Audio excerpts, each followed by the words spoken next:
Bom dia, bem-vindos a mais uma palestra desse workshop Wood Innovation for Architecture no Brasil, workshop organizado pelo LAMO, pela URBI, pela IDAFAO, Edge Robotics, Universal Robots.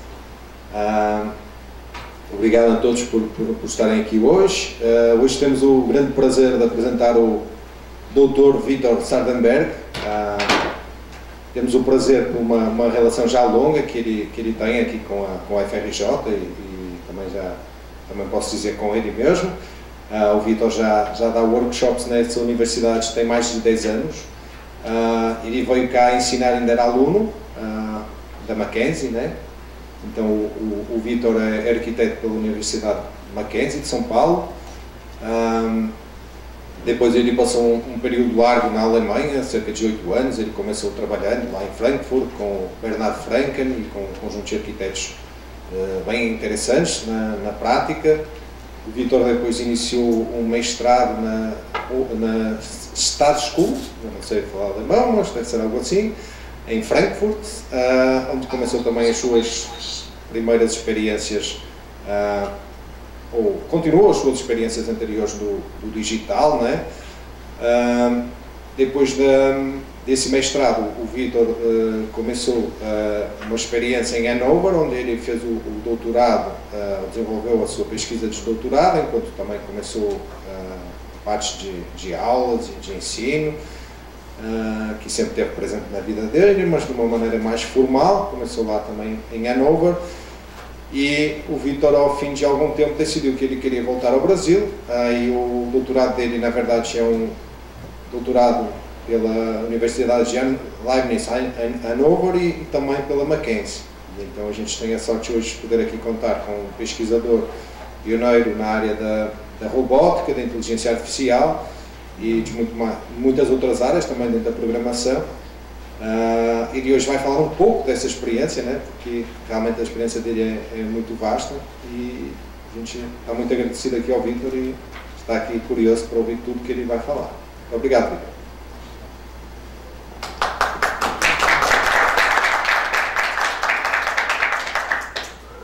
Obrigado, Gonçalo. É sempre um prazer vir aqui, é sempre um prazer colaborar contigo.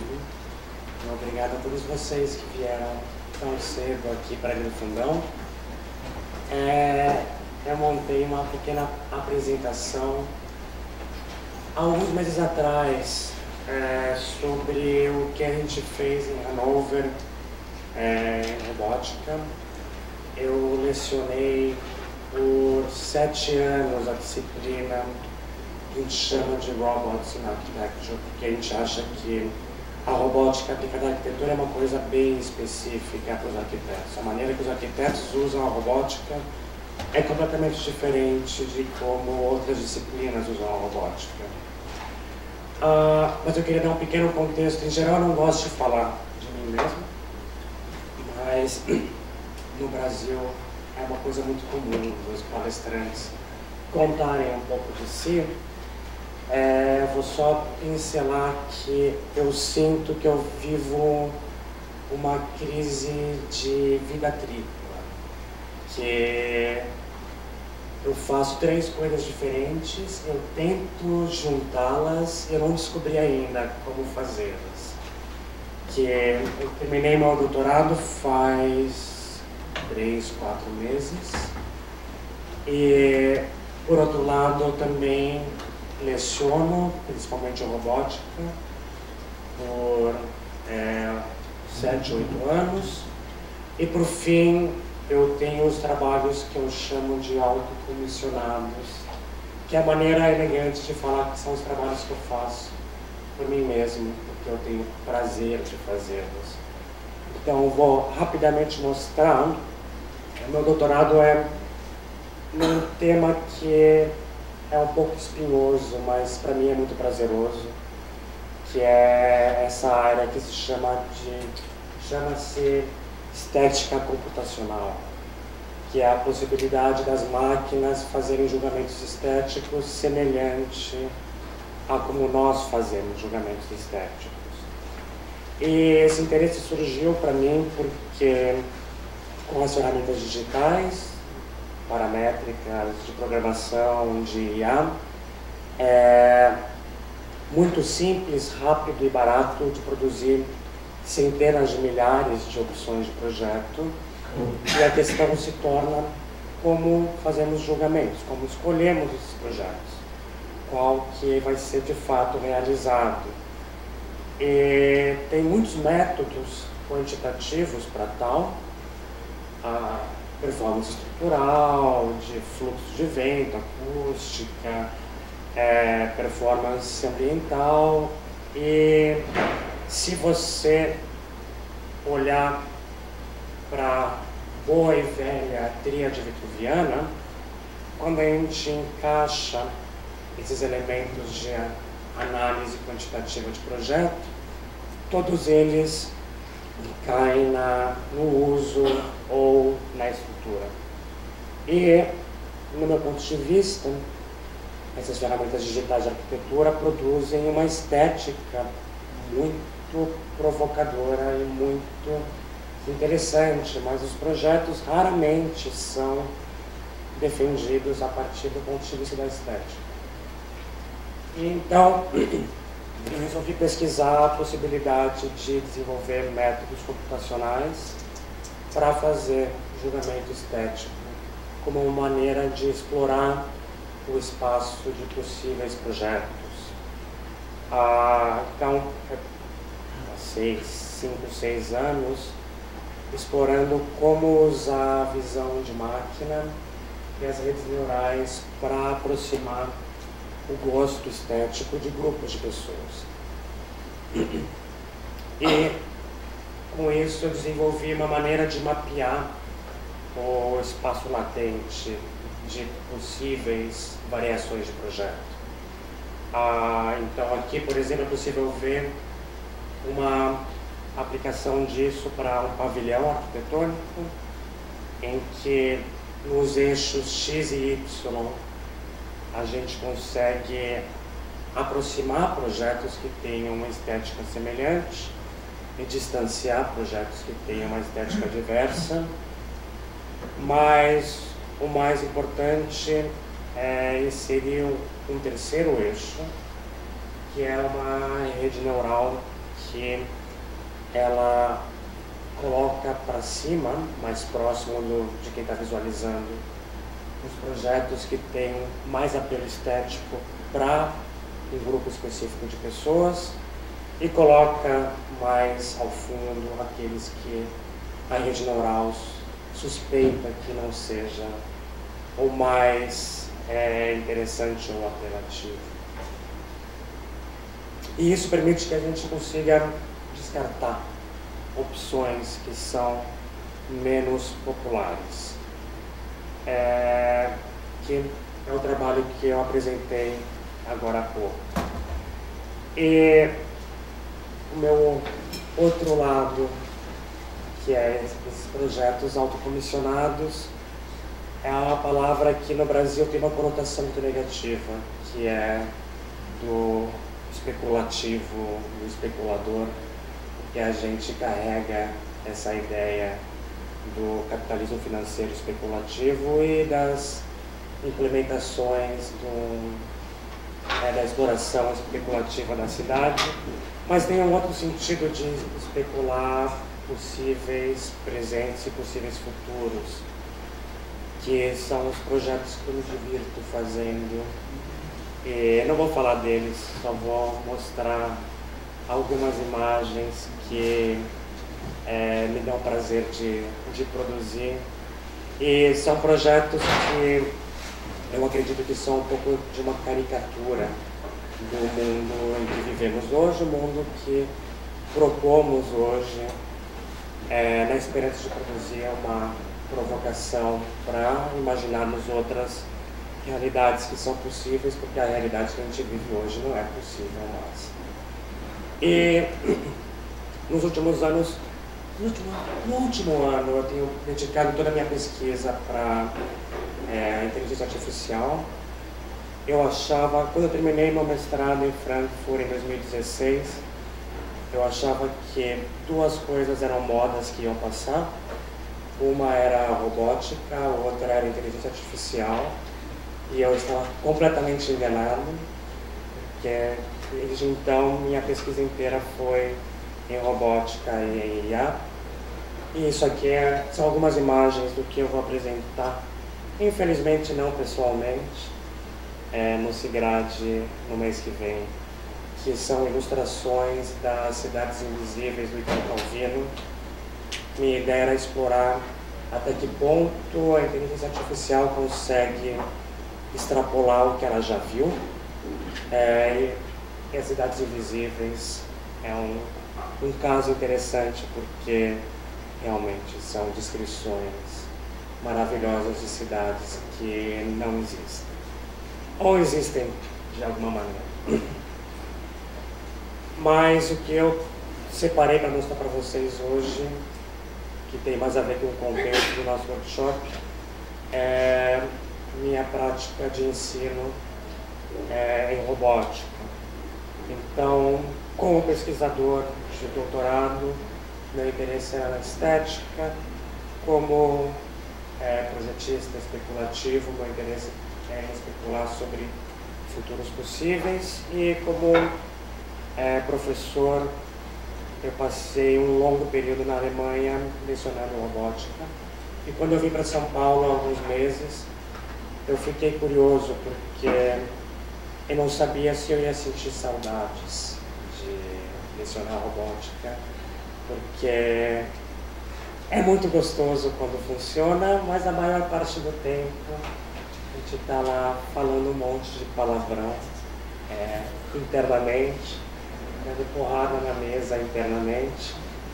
E eu não sabia quando que eu ia revisitar esse mundo, mas o Gonçalo me convidou, então foi muito rápido. Eu vou mostrar o que a gente fez em Hannover. Eu trabalhei com o Mirko Becker, que foi meu orientador, e a gente foi para Hannover juntos na mesma época, para ele montar a cátedra de métodos digitais, e quando ele montou a cátedra, a gente construiu o laboratório de robótica. E minha prática de robótica, ela começou com... compramos um robô igual que a gente tem embaixo, um R5, e me falaram, pois bem, tá aí, use-o. Que foi um pouco assustador a princípio, e por isso a gente começou fazendo pinturas, porque um pincel dificilmente vai machucar alguém, e nosso interesse era em replicar. Eu vi um termo interessante recentemente, que linguagem era da língua e mãozagem era a linguagem da mão. Então, a gente estava interessado em replicar o braço, a coreografia da mão de pintores modernos. Então, a gente passou bastante tempo explorando como a gente podia replicar métodos de pintura do século XX. Por exemplo, aqui o pontilhismo, usando um braço robótico. Então, outros exemplos, alguma ideia de um Van Gogh robótico, mas esse princípio foi para ninguém ter medo de brincar com o robô. Eu acho que o termo brincar, o termo jogar com o robô é bem interessante. Eu acho que a gente tem que entrar num jogo de colaboração com ele, não é uma coisa unidirecional. É mais interessante quando a gente interage com ele, muito mais do que quando a gente aperta o botão e ele segue passo a passo as instruções. E para conseguir gerar um jogo com ele, é importante tornar os robôs um pouco mais inteligentes, e isso se dá a partir dos sensores. Então aqui foi um projeto seguinte, que a gente instalou uma câmera no braço robótico. Então a gente não programava mais as pinturas a partir de um código pré-definido, mas sim a partir de colocar objetos em cima da tela ou do papel.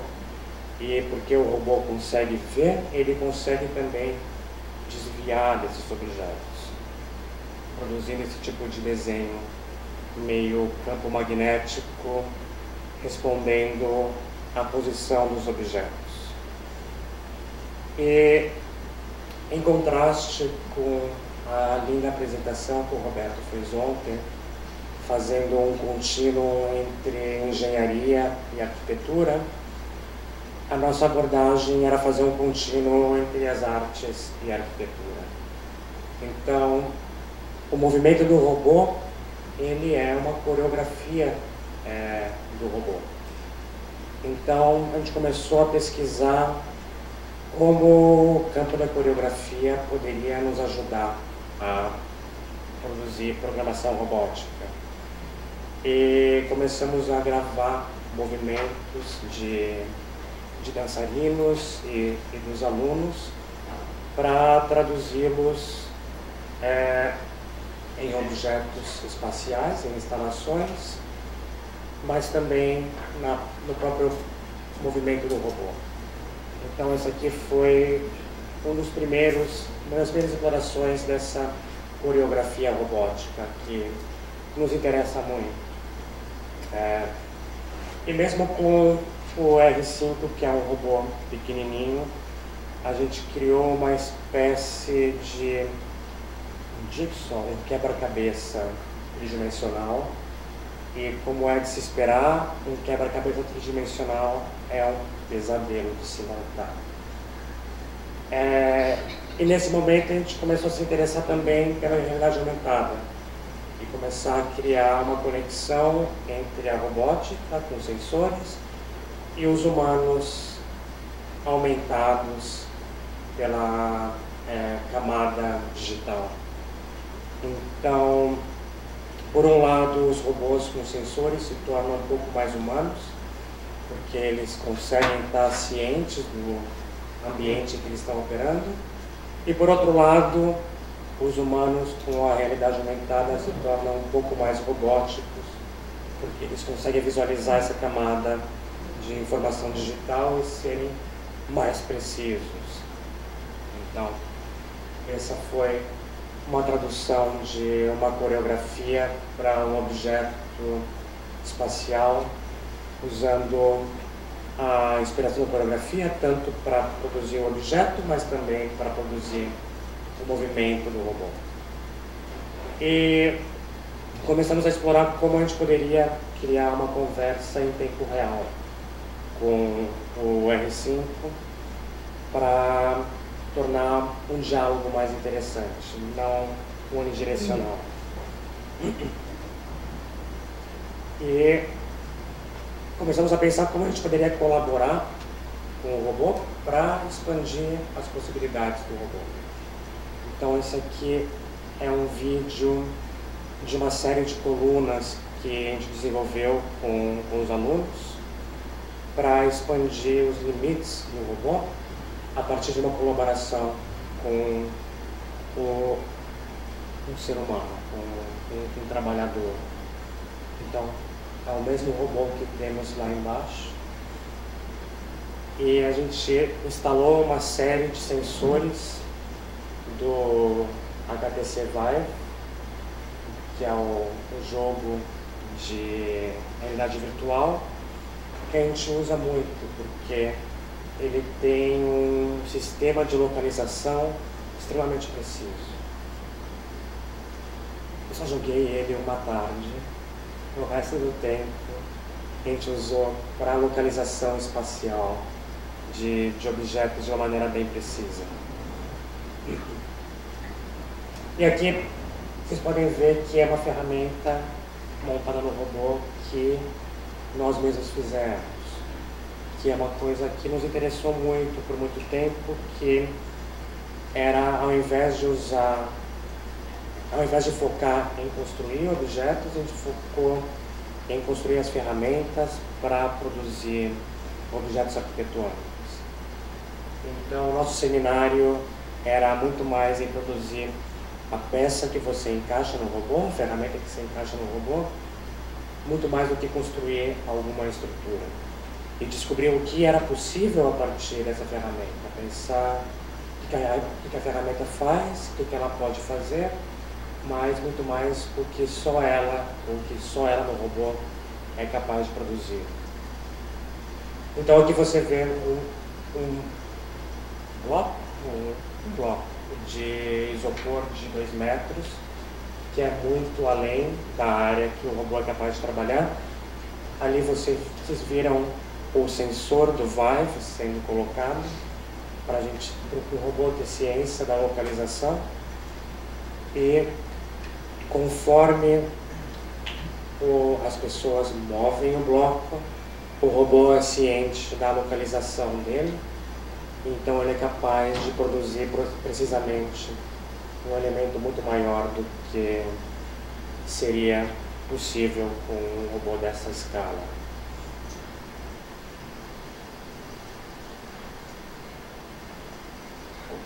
Eu vou pular para...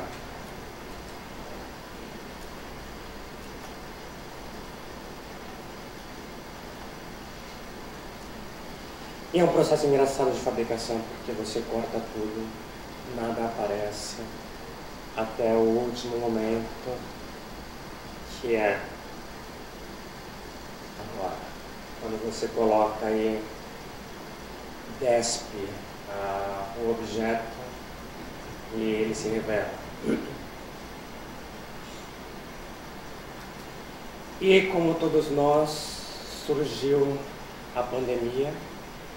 E eu pensei, nossa, que ótimo, as minhas disciplinas são todas de fabricação, eu vou poder focar no meu doutorado sem ter que dar aula por 1 ou 2 semestres, perfeito. Mas a orientação da universidade foi que nenhuma disciplina poderia ser cancelada, e então a gente teve que inventar uma maneira de ensinar robótica sem um robô, que foi uma experiência interessante, porque como a gente já estava explorando a realidade aumentada, a gente fez a conexão da robótica com a realidade aumentada para cada aluno ter em casa o seu próprio robô em escala 1:1. Claro que não é um robô físico, um robô virtual, mas para programação e para simulação é perfeitamente possível. Que é uma pesquisa que eu gostaria de desenvolver também no Brasil, de como desenvolver pesquisa em robótica sem necessariamente ter acesso ao robô o tempo todo. Seria bem interessante, porque a simulação é, de fato, o que o robô vai fazer. E quando se amenizou a crise do corona, foi possível pegar todos os programas que já tinham sido desenvolvidos e simulados e rodar eles na vida real. Que foi também o momento que eu comecei a me interessar por essa linguagem do discreto, que em português parece estranho e em inglês é menos estranho, mas o discreto não necessariamente é uma pessoa que fala baixo, que nem eu. O discreto é o oposto do contínuo. Então, se a arquitetura digital, por algumas décadas, foi entendida como a produção dessas formas complexas, não necessariamente complexas, mas curvas, surgiu nos últimos 5, 7 anos um interesse pelo descontínuo, pelo discreto. E para mim foi muito interessante porque, sinceramente, eu estava cansado já dessas curvas lindas que o Rhino e o Grasshopper fazem, e foi um pouco de frescor do ponto de vista estético mesmo, produzir complexidade a partir de formas, de elementos simples, combinados de maneiras complicadas. Então, um protótipo foi esse arco, que também era uma colaboração entre homem e máquina. O robô colocava sempre a mesma peça de maneiras distintas e uma pessoa, nesse caso eu, parafusava tudo no lugar. E como o robô é pequeno, a gente produzia tudo em blocos. Então, se aquele quebra-cabeças 3D era complicado, esse aqui era um pequeno inferno para montar, mas que era possível porque a gente conseguia visualizar o modelo 3D em escala 1:1 usando realidade aumentada, tanto do HoloLens, que é uma ferramenta super legal, mas também do celular, que é uma ferramenta que todos nós temos no bolso e que no canteiro, todas as pessoas que trabalham no canteiro também têm no bolso, que eu acho que é uma maneira interessante de digitalizar o canteiro, não necessariamente a partir de máquinas caras e que não estão disponíveis, mas eu acho que a realidade aumentada pode ser uma tecnologia disruptiva de digitalização do canteiro, porque ela já está disponível nos bolsos de todos nós. Então, aqui foi um primeiro objeto discreto que desenvolvemos, e a lição que eu tive aqui foi que parafusar é a pior estratégia. Talvez, como o Roberto mostrou, usando o robô para parafusar seja mais eficiente, mas o robô é extremamente rápido para colocar na posição correta e nós somos extremamente lentos para parafusar corretamente. Então, comecei a me interessar por essa questão dos objetos, das partes interconectadas, que você possa montar e desmontar como fazemos com o Lego.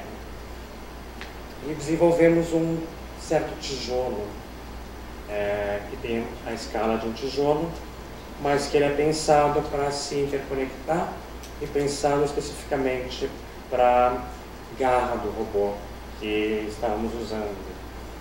Então a gente produziu essa forma impressa em 3D, várias formas, e fabricamos uma centena, imagino, de tijolos. E surgiu uma pesquisa que a gente chamou de as paredes migrantes, que era a ideia de uma parede que era constantemente reconfigurada, constantemente montada, desmontada, movida, a partir de uma interação com o robô. Então aqui vocês estão vendo uma visualização de todos os blocos possíveis a serem colocados, mas em nenhum momento se coloca todos. O robô está sempre montando uma parte, desmontando e montando novamente. E percebemos que a dificuldade maior para construir com robôs no canteiro é o robô ter ciência da sua própria posição de uma maneira precisa. Então, a gente colocou diversos QR codes, não é QR code, um semelhante a esse, do React Vision, e colocamos o robô sobre rodas, e a ideia é mover o robô em uma posição aproximada. Ele é capaz de olhar para o piso e ver os códigos, e a partir disso ele sabe aonde colocar precisamente cada bloco. E depois de colocar em uma área, novamente as pessoas dão uma ajudinha para o robô e movem ele alguns metros para montar a próxima parte. Mas a gente percebeu que esses leitores do React Vision produziam uma imprecisão muito grande, de mais ou menos 25 milímetros, milímetros, não são centímetros, ainda bem. E a gente passou os próximos anos tentando descobrir como fazer o robô se autolocalizar em tempo real de uma maneira que fosse possível montar estruturas intertravadas. Então, aqui, como ele não era preciso o suficiente, ele só era capaz de montar algumas partes, ele era incapaz de desmontar para montar novamente. Então a gente decidiu explorar nesse entretempo uma estratégia de montagem que permitisse uma tolerância maior, que eram também os mesmos blocos, as mesmas ripas de madeira, mas montadas com um espaçamento em que fosse possível você colocar de uma maneira imprecisa, mas ainda assim retirar. E nesse momento a gente montou o nosso braço em cima de um outro robô, que é essa plataforma móvel, que também é de Odense, que se chama Mir. E a plataforma é capaz de mover em X e Y e se orientar, e a partir disso expandir a área de trabalho do robô.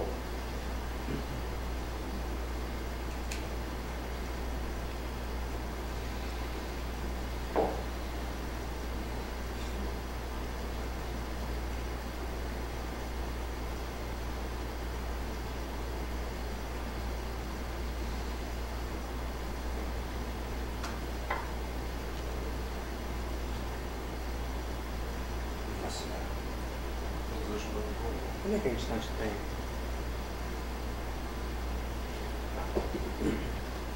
Eu vou mostrar só mais um projeto.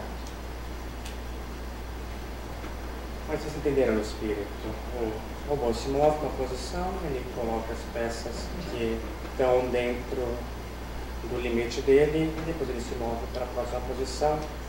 E a gente estava usando o sensor do próprio Mir, da própria plataforma, para se localizar no espaço. E a gente percebeu que a tolerância também não era suficiente para podermos pegar de volta as peças. Então, mais uma vez, a gente era capaz de montar, mas não de desmontar. E consultamos alguns colegas engenheiros que trabalhavam com a mesma plataforma robótica. Eles falaram: você quer aquela precisão milimétrica? Não tem problema, compra um sensor de 25 mil euros, de 150 mil reais, e a precisão vai ser perfeita. Que não era possível. Pega um iPhone 16 e põe na cabeça, agora com software já dá. Não sei, quero ver.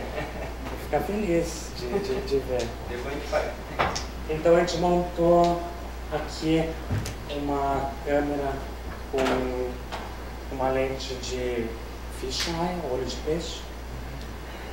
E a questão é como é que você pode ter no espaço físico a mesma precisão que você tem no modelo digital. A gente adotou uma estratégia que era usar QR Codes, só que a imprecisão do modelo se torna a imprecisão de como você coloca o QR Code. Mas a nossa estratégia foi: a gente coloca razoavelmente na posição, usando a realidade aumentada, e escaneamos uma nuvem de pontos. E daí, a partir da nuvem de pontos, a gente tem um algoritmo que encontra o plano de cada QR Code para criar um gênio digital o mais preciso possível. E aí começou a fazer sentido, e o robô começou a ser capaz de colocar e desmontar os blocos da parede migrante e mover ela pelo espaço. Mas não 100% ainda, porque a gente não encontrou ainda como fazer a nuvem de pontos ser tão precisa quanto é necessário. Mas, por outro lado, usando uma fita impressa com os QR Codes, daí sim o robô é capaz de se localizar, montar, desmontar, sem grandes problemas. É claro que vocês veem aqui um monte de gente assistindo um robô mover uma parede que uma pessoa só faria mais rapidamente. Mas pesquisa é assim, tem momentos que parece uma coisa despropositada, mas no futuro aquele conhecimento produzido passa a fazer sentido. E eu vou mostrar agora o último projeto que foi desenvolvido por mim e pelos colegas do nosso instituto, que a gente começou a pensar que para aplicar a robótica na construção era necessário criar um ecossistema de projeto que envolvesse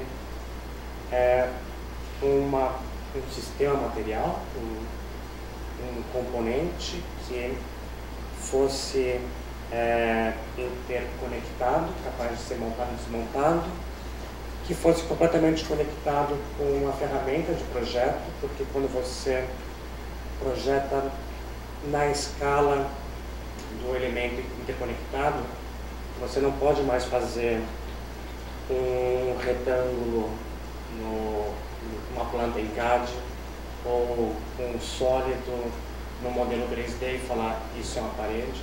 Você tem que ter cada um dos elementos posicionado corretamente. Então, os softwares que nós temos de modelagem, no momento que você tem 1 milhão de tijolos modelados, ele trava completamente. Então, é necessário um software específico para isso. E a gente começou a pensar que é necessário um robô específico para esse software e para esse building block, esse elemento construtivo. Então, vou mostrar os três e como eles se interconectam em um pavilhão. Esse aqui é o que a gente chama de 8-block, um bloco de madeira que é possível ser conectado de diversas maneiras, e ele é feito de ripas simples que são cortadas e coladas. Para projetar com ele, o meu colega Ian Philip desenvolveu um ambiente de projeto em realidade virtual, usando Unity. Então, a ideia é que você gere uma nuvem de pontos no contexto e você, o projetista, em escala 1:1, posiciona cada um dos elementos.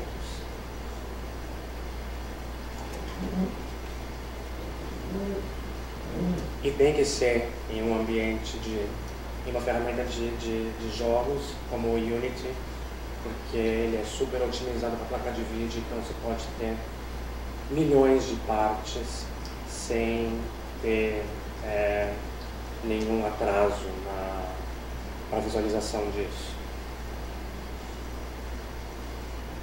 E para tal, a gente usou essa ferramenta e esse bloco para construir esse pavilhão para uma feira, que boa parte é construída por pessoas usando realidade aumentada para especialmente saber o limite a periferia dos elementos, mas a gente também usou a robótica, esse robô sobre rodas, para demonstrar a possibilidade de construir, que era um programa em que ele vinha por um lado, tirava os elementos das costas, montava, ele ia para o outro lado, desmontava, colocava nas próprias costas, ia para a parte seguinte, montava novamente, ia para a parte anterior e desmontava.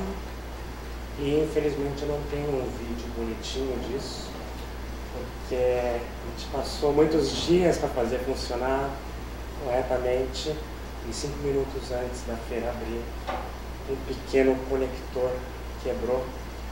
E então vocês têm que acreditar em mim, eu estou contando que realmente funcionou. Mas foi uma aplicação de como isso poderia ser construído em partes pelo robô.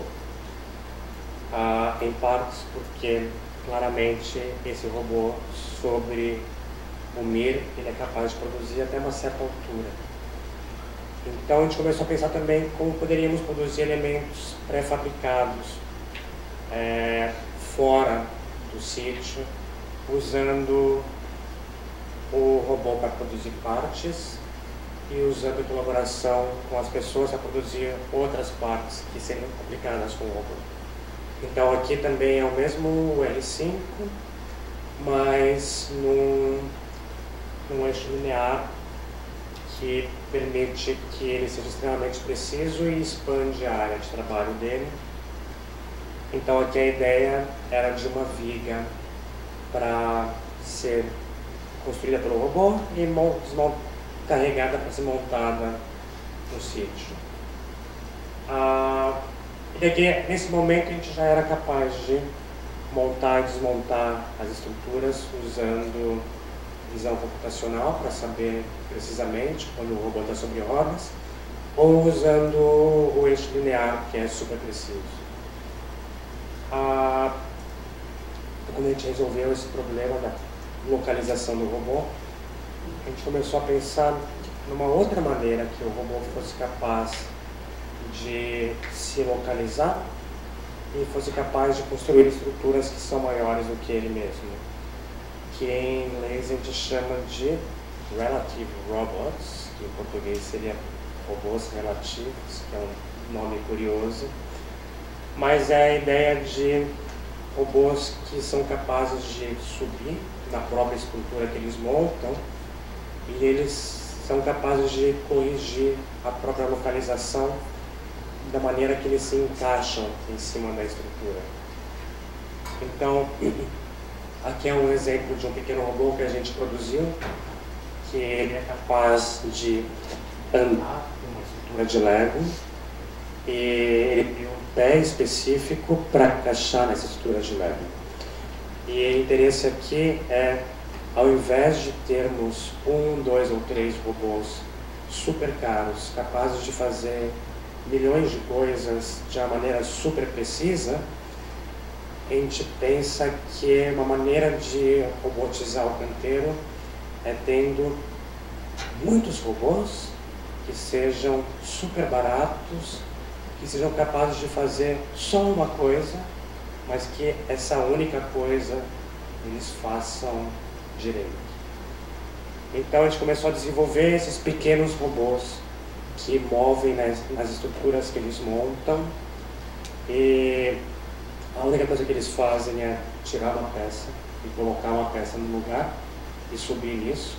Então eles não são capazes de mover em um monte de ângulos, eles não são capazes de produzir formas únicas, curvas, mas eles são capazes de retirar e colocar a mesma peça, e com a combinação dessa mesma peça em uma escala muito pequena é possível produzir uma complexidade e uma estética outra do que a gente estava acostumado a ver com as formas curvas.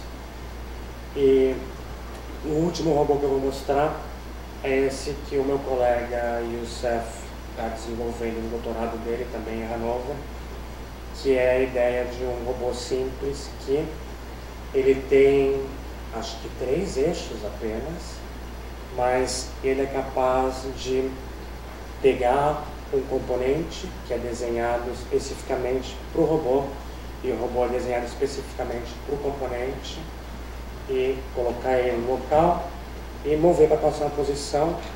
E como a peça corrige a posição do próprio robô, esse desafio da localização dele não é mais tão desafiador, digamos.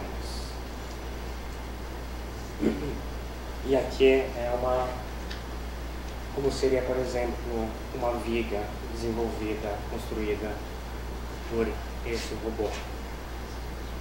E eu encerro por aqui e eu convido vocês para acompanharem a pesquisa de robótica de Hanover, porque eu acho que é um caminho bem diferente de outros institutos, que é a ideia de muitos robôs pequenos e baratos, a ideia de produzir complexidade a partir de elementos pequenos e repetidos, então é aumentar o grau de definição do projeto de arquitetura.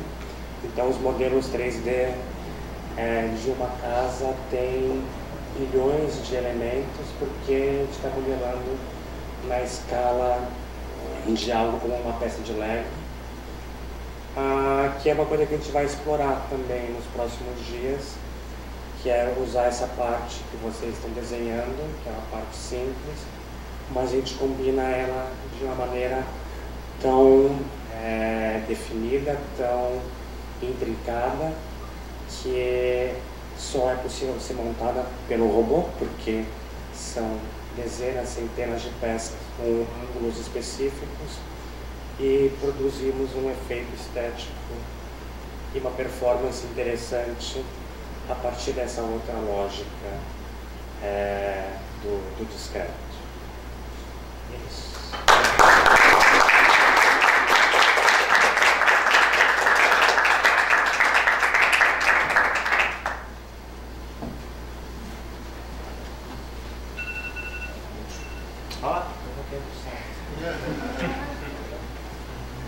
Oi?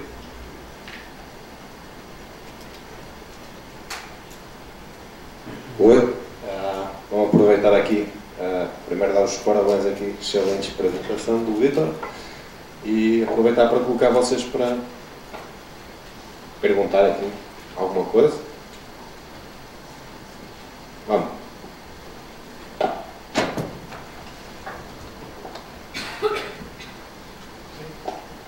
Eu fiquei com duas perguntas que não estão de nenhuma forma relacionadas, mas vieram com a apresentação, né? A primeira foi em relação ao desenvolvimento das ferramentas do robô, né? Se em algum momento a interpretação dos sensores, do dado dos sensores, necessitou da inteligência artificial, porque são muitos dados, né? Eu imagino que a inteligência artificial poderia ajudar nessa compreensão do que o robô, entre aspas, vê. A segunda é um pouco mais além, que é esse último robô, eu reparei que ele funciona a partir da adição de pirâmides, né, de 5 lados, e aí eu me pergunto se uma pirâmide de 4 lados, que teria 4 eixos em vez de 3, não seria mais eficiente. E aí, a minha pergunta, na verdade, é se rolou a escolha, se ela foi consciente de usar esses 3 lados do voxel em vez de 4.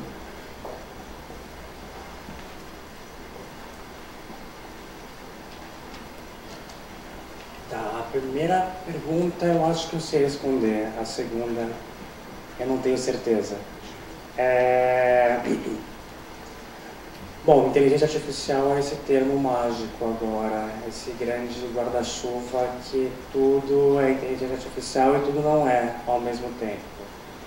Então, para usar os sensores, a gente usa um monte de computer vision, que é visão computacional, visão de máquina, que alguns vão falar que é uma inteligência artificial, que é capaz de interpretar uma imagem.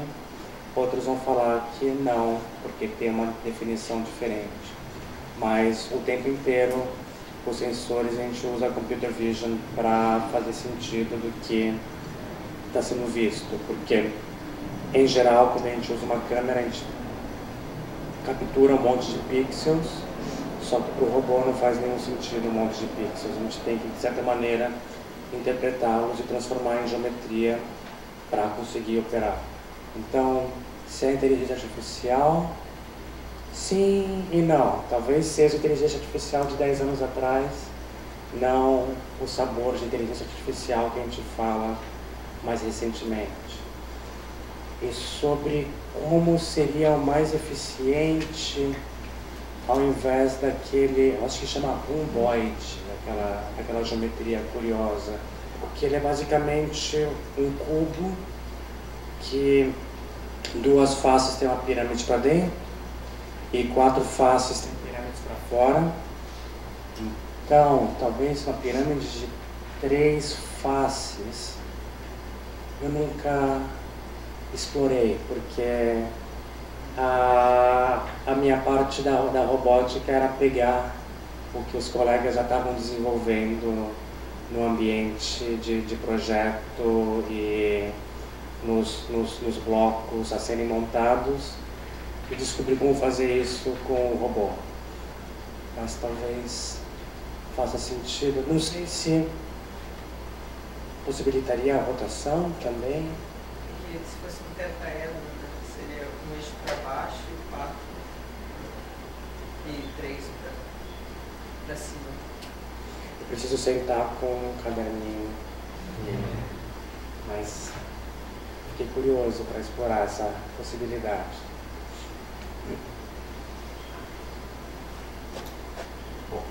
Eu também não resisto a continuar aí uma conversa que a gente já tem há algum tempo, né, de pesquisa, e que realmente você já tem uma pesquisa muito sedimentada, e a pesquisa que está na calha realmente é quais serão os problemas da robótica no Brasil.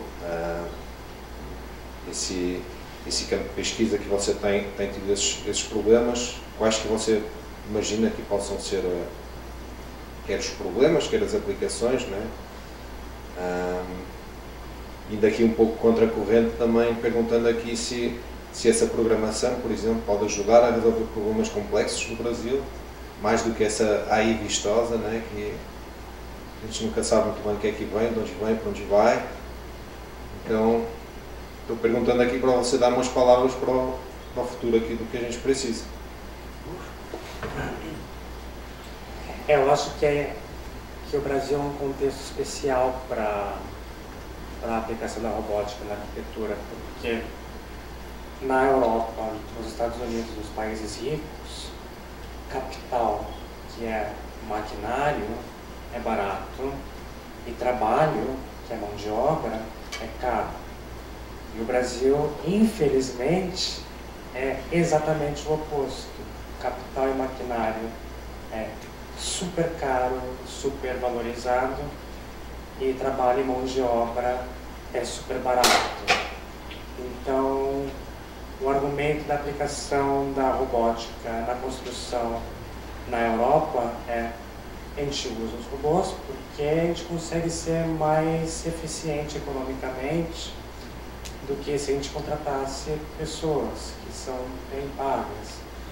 E aqui a gente tem um contexto diferente. Aqui a gente por que eu vou investir tanto em maquinário, em pesquisa e desenvolvimento, sendo que eu posso contratar um monte de gente que é muito mal paga para fazer algo semelhante. Então, a gente tem que olhar para a aplicação da digitalização do canteiro de uma perspectiva completamente diferente. O que também é interessante, porque daí a gente tem que desenvolver as nossas próprias ideias, nossas próprias linguagens, nossos próprios interesses, ao invés de olhar para fora e importar. Porque se a gente olhar para fora e importar, realmente não vai dar certo. A gente tem a oportunidade de desenvolver nossas próprias pesquisas de como digitalizar. E daí eu acho que a realidade aumentada é extremamente interessante para o nosso contexto, porque o capital já está no canteiro, nós já temos os dispositivos, nós já temos os smartphones, e possibilita que a combinação de uma mão de obra que possa ser aumentada pelos dispositivos de realidade aumentada nos celulares para produzir estruturas e obras que sejam mais eficientes, tanto do ponto de vista estrutural e ambiental, quanto do ponto de vista de uma estética que seja nossa, que seja da nossa mão de obra, que seja da nossa matéria-prima, que seja do nosso clima, que eu acho que é uma contribuição muito mais interessante. Então eu vejo com olhos assim apaixonados a realidade aumentada na construção no Brasil. A robótica eu não sei ainda.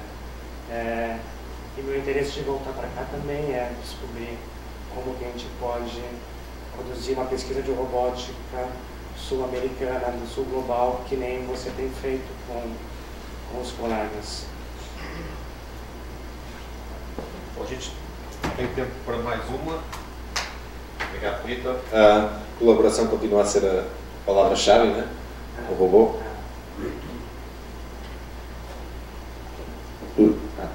Bom dia, Vitor. Uma coisa que eu senti na apresentação, teve dois momentos distintos, que foi o primeiro que você apresenta, né, a tríade vitruviana e a sua pesquisa de implementar um senso estético na robótica, e a segunda que foi os projetos que você fez ali em Hannover, que eu senti que ainda seguiam muito só a função e forma, né? Eu queria saber se foi implementado, um desejo, né, de tentar implementar no futuro essa questão do julgamento estético nas construções que o robô vem fazendo, nessas tentativas de canteiros que você tem, né? Que eu senti que vocês dispunham espaço afiado e ele seguia na forma como vocês remanejavam, né? Então talvez de ter um espaço, né, um perímetro definido, e a partir disso, das análises que o robô faz internamente, a partir de um senso crítico de terceiros, ele consegue fazer umas construções da sua própria cabeça, por assim dizer, né?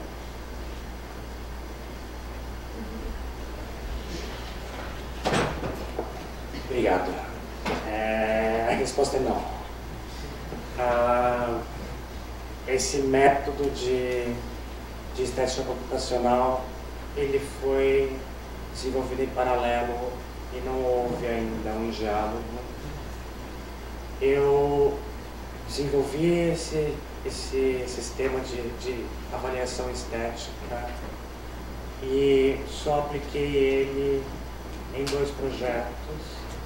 E agora eu vivo um dilema, porque por um lado ele está pronto e eu posso explorá-lo, mas por outro lado, uma pesquisa de doutorado é uma coisa que demora tanto e é uma entrega tão grande que eu acho que eu estou um pouco assim, uma ressaca dessa pesquisa. Então deixa eu olhar um pouco de lado para voltar a visitá-la logo mais.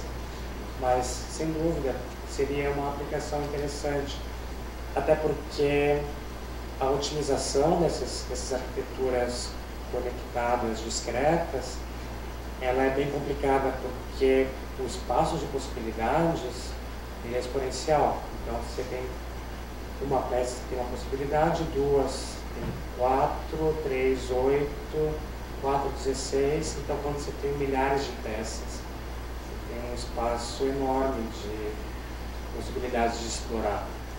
E daí é necessário ter também uma avaliação estética para conseguir explorar todas essas possibilidades de desenho. Um dia eu vou fazer. Obrigado, Vitor.